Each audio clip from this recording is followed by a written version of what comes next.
My name is Jake Seifert, and I'm the Recreational Facilities Manager over at Bunker Beach Water Park. My name's Olivia.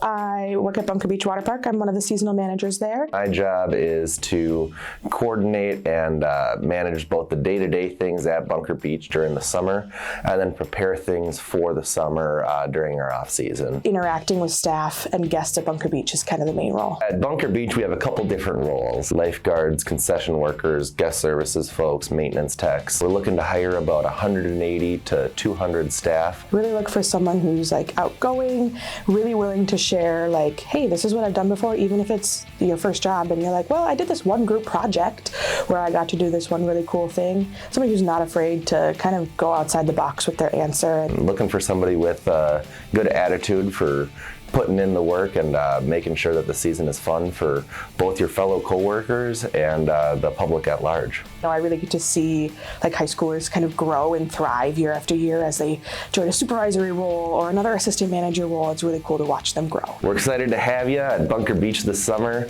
Come on out, put in an application, and we'd love to see you.